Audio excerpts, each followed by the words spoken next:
I've been doing poetry for some time now, and the piece that I'm about to recite, I made it probably in the middle of this pattern of killing these young black men for no reason. And I found myself just in this state of emotional turmoil because you look at the world all around you and it's just so much wickedness, it's so much bad. And this poem wasn't designated, or it wasn't created to beat people over the head spiritually. But as far as I'm concerned, as far as my spiritual beliefs have taught me, the fact that we have all this wickedness in the world is a direct result of God not being instrumental in people's lives. And so the title of the poem is Have You Forgotten? Truth be told, we are doing nothing but watching prophecy unfold. We keep firm grip over the fact that mankind continues to slip further and further away from perfection, but thorough inspection will lead a perceptive mind to find that the only thing promised for mankind is more of a rapid decline. We clearly perceive that man has dominated man to his own injury, for frequently we speak vehemently of the injustices, publicized, nearly glorified, for certainly no hope is televised.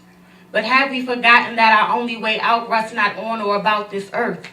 This corrupt system has done nothing but produce fearsome victims, and so no matter how far we come, it seems the growth of a victorious hope has been stunted. Therefore, nothing has truly been won because we have forgotten.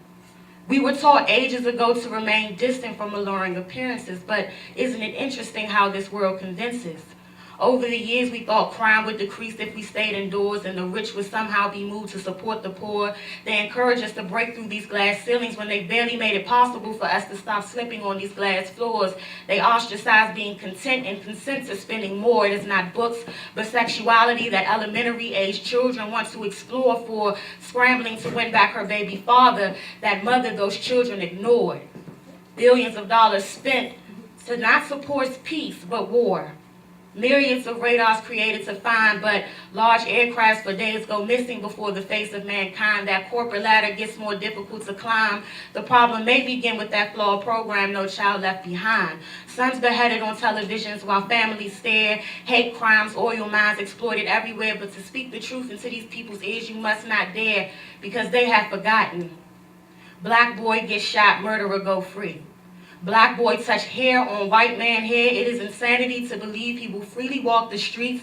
Don't you dare believe a prison cell is where he'll rest in peace. Try asking Emmett Till what the punishment was for whistling. Now on the other hand, every black man is screaming white supremacy, but what of those who favor equality the same as you and me? And as for other minorities who don't receive the publicity that we of African ancestry receive, well, they are discriminated upon just as we, who are still believed to be chattel in the eyes of some, property.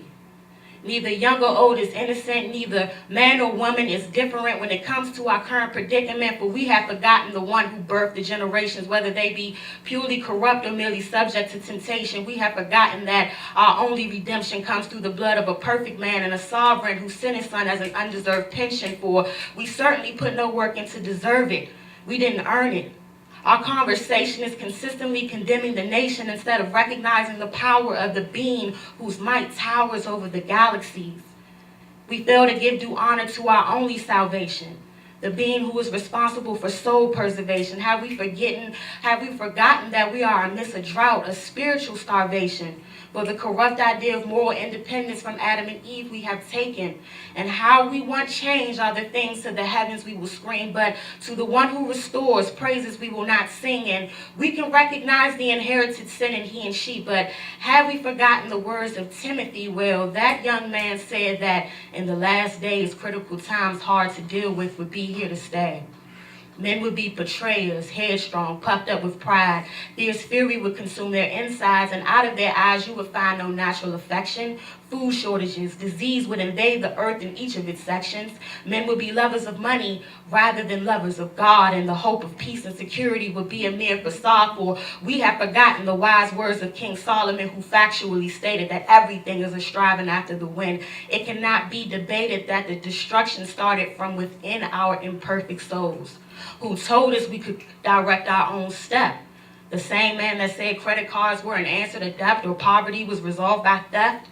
No worries though for those who hold firmly to a truth whose roots extend from now till then, from here till there and back again. See, the cause of anguish within your souls is a mean to an end. The cause of anguish within our souls is the fact that we are composed of sin.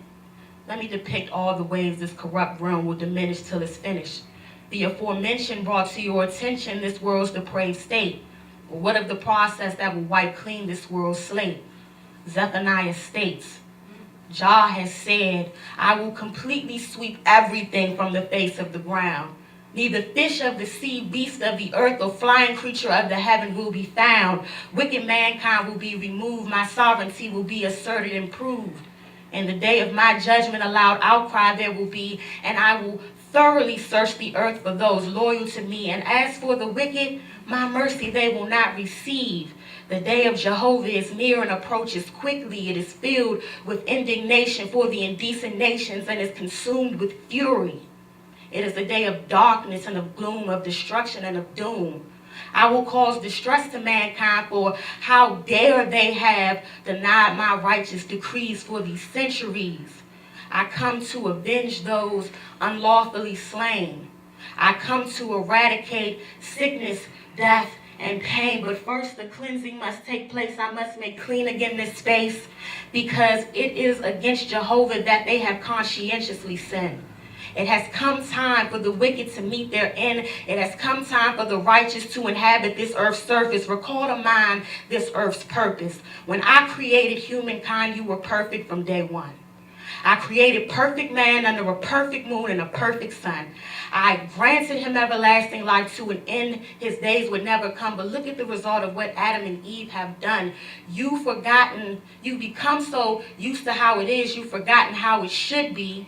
Roaming about this earth safe in a paradisaic state is how you could be. A joyous, happy people of God is what you would be, but you have forgotten that I've graciously granted you freedom of choice, never the right to rule. Seems as though you misunderstood me, so I let you govern yourselves and run the show and disregard my teachings. I let you go to war, cause division, and suffer these mental beatings. I let you lie and steal and cheat and kill and rely on senseless scheming, and yet you reach 80 and you've added not an inch to your life. The stench of your soul seeping through your pores is the greeting to the grave. Without me, you are enslaved to sin. Come back to me before it is too late, before it is the end. I alone have the power to reverse, destroy the perversities, provide the answers to outcries, and please, please, come back to me. We have done nothing but witness the fulfillment of prophecy. For far too long we have resided among utter hypocrisy, a world promising lies, a society who in harmony cry for a way out, all the while we in harmony doubt that we will find one. But have we forgotten God? Peace.